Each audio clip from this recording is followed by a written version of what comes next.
IAS படிக்க உதவி செய்ய கோரி கல்லூரி பேராசிரியர் உட்பட பலரிடம் 1 கோடி ரூபாய்க்கு மேல் பணம் பெற்று மோசடி செய்த இளம்பெண்ணை வேலூர் போலீசார் கைது செய்துள்ளனர். தந்தை இல்லை என கூறி இரக்கத்தை தூண்டிலாய் வீசி கொக்கி போட்டு பணம் கறந்த கேடி பெண்ணின் பின்னணி என்ன? சேலம் மாவட்டம் ஆத்தூரைச் சேர்ந்த 24 வயதான குணாதேவி வேலூரில் உள்ள தனியார் கலைக்கல்லூரியில் படித்து வந்தார். அப்போது கல்லூரி பேராசிரியரிடம் தான் ஐஏஎஸ் படிக்க உள்ளதாகவும் போதிய வசதி இல்லாததால் நிதி உதவி செய்யும்படியும் கேட்டுள்ளார். இதனால் பேராசிரியர் ரூபேஷ் குணாதேவிக்கு 15,000 ரூபாய் கொடுத்துள்ளார். பின்னர் கல்லூரி படிப்பை முடித்துவிட்டு சென்ற குணாதேவி செல்போனில் பேராசிரியர் ரூபேஷை மீண்டும் தொடர்பு கொண்டு தான் உத்தராகண்ட் மாநிலம் முசோரியில் உள்ள தனியார் ஐஏஎஸ் அகாடமியில் தங்கி பயிற்சி பெற்று வருவதாகவும் தனது தந்தை இறந்து விட்டதால் படிப்பதற்கு பணம் கட்ட முடியாமல் கஷ்டப்பட்டு வருவதாகவும் கூறி கதறி எழுதுள்ளார்.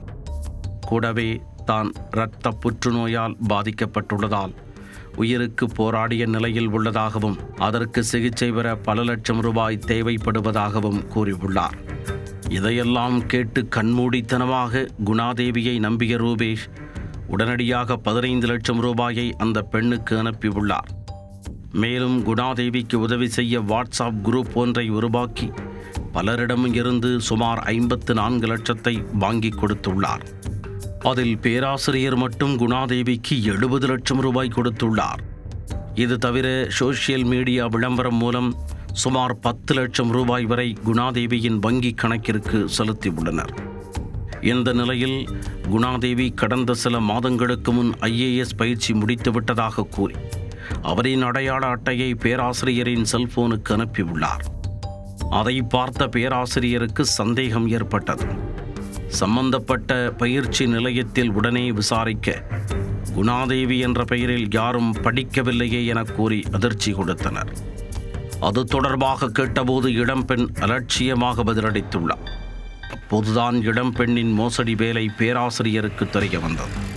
தான் பணம் கொடுத்து ஏமாந்ததுடன் பலரிடம் பணம் வாங்கி கொடுத்து மோசடிக்கு துணையாக இருந்ததாக வருத்தப்பட்ட பேராசிரியர் உடனே வேலூர் மாவட்ட காவல்துறை கண்காணிப்பாளர் அலுவலகத்தில் உள்ள குற்றப்பிரிவில் புகார் அளித்தார். புகாரின் பேரில் குணாதேவியை காவல் நிலையம் அழைத்து விசாரிக்க மோசடி வேலை அனைத்தும் உண்மை என தெரிய வந்தது. இதனையடுத்து குணாதேவியை கைது செய்த போலீசார் நீதிமன்றத்தில் ஆஜர்படுத்தி அவரை வேலூர் சிறையில் அடைத்தனர்.